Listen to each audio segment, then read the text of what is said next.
what has it kind of been like over the years, realizing that, you not only made this film, but you made families' Christmas traditions here? Yeah, it's true, and I've seen it grow over the years. And I think the fact that it wasn't an overnight hit in some ways helped even me with the movie because it came out in 1983 and it was not a big success. And at that time, there wasn't much life from movies. VHS was kind of new and cable wasn't really what it was. So it was sort of that, oh, well, we liked it. And I guess it came and went, and that was that. And then slowly but surely, and I had heard that families were passing a VHS tape to each other. And it sort of got this kind of cult status where families, oh, you got to watch this movie.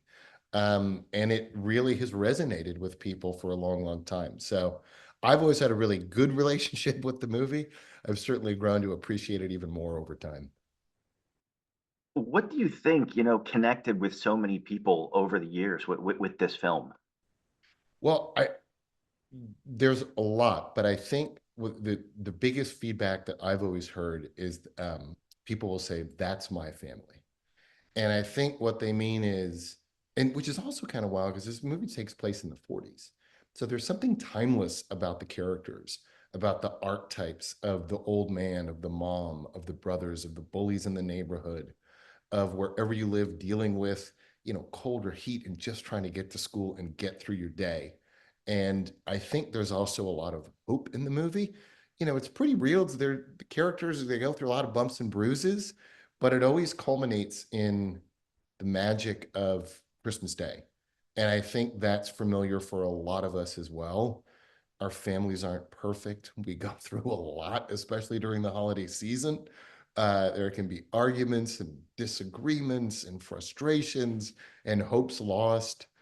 But there's something about Christmas Day that kind of, in a way, makes it all right. And so I think it was not the first, but maybe one of the first more real kind of, even though it's comedic, it feels very real and it feels very grounded. It's a unique tone. It's sort of out there in a way, the way the filmmakers present it, but it feels like a lot of the elements, just a lot of that, the way I grew up as well. There's a lot of chaos in the house, but there's also a lot of love.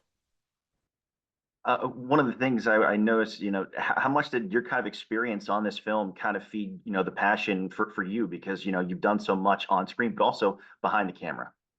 Yeah, I was always curious. I'd started about two and a half, and I always loved being on sets, and sets were my film school. And as I got older, and particularly on Christmas Story, when you do a shot and you get a break, everyone runs back to their trailer. I would try to spend as much time on set as I could. And Bob Clark, the director, was a great mentor to me.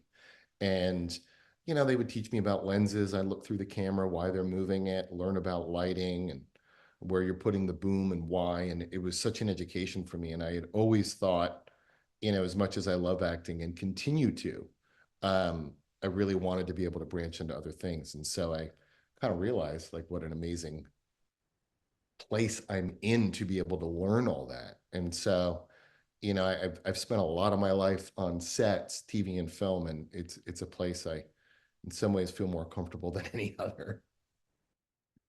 And just 2 years ago, you wrote, produced, starred in the sequel, The Christmas Story Christmas. It Yeah. had a lot of that same hopes, that heart, that family element.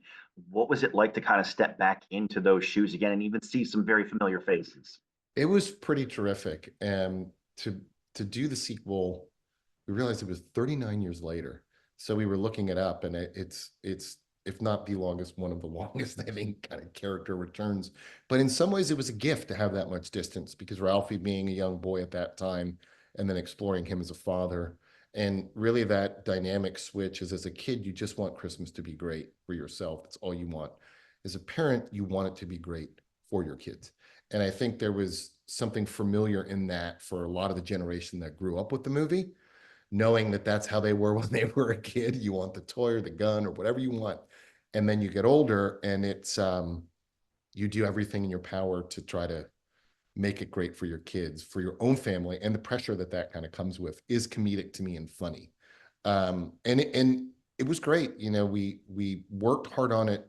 To your point, we weren't going to do it unless we felt as though it was going to fit nicely with the first one, because you certainly don't want to do anything that's going to damage the first one. And so we developed it for quite a long time. And when we felt we had it right, we called a lot of the original cast, and everyone said we're in.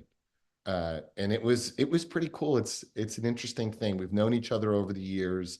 We've kept in touch, and so a lot of those dynamics, and I think the dynamics in the movie kind of picked up where they left off many years ago.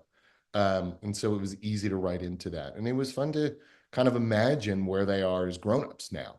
What are Flick and Schwartz doing? What is Scott Farkus doing? And to be able to create that was really fun. How did the idea come about to kind of take this show on the road and be able to watch this film with Ralphie here? Yeah, it came about a lot, I think, from going through the process of writing the sequel and developing that. It led me back to really studying the first film a lot. In doing so, it brought up a lot of great memories and a lot of anecdotes and things behind the scene and a lot of stuff that I had never really kind of spoken about publicly just because they were kind of in some ways left there.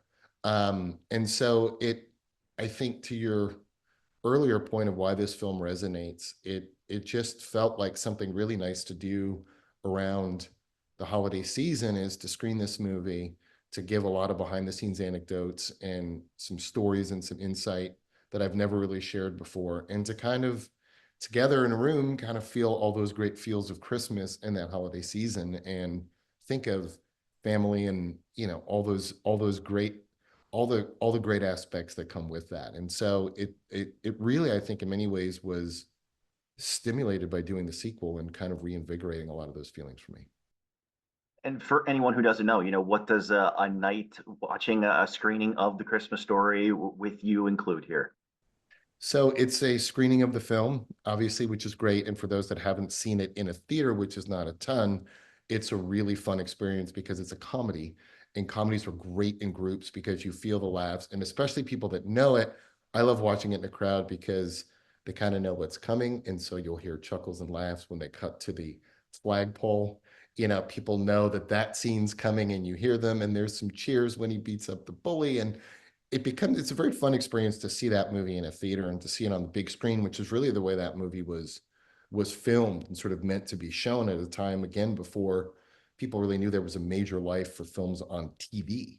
And then afterwards, I'll spend quite a bit of time sharing some insights and stories and a lot of never before revealed stories, some very funny, of how we actually pulled this low budget movie off that took the filmmakers 12 years to get made, and nobody in Hollywood wanted to make it. It's really a story of kind of the little engine that could, to eventually getting there. And then we're also going to allow a lot of questions from the crowd.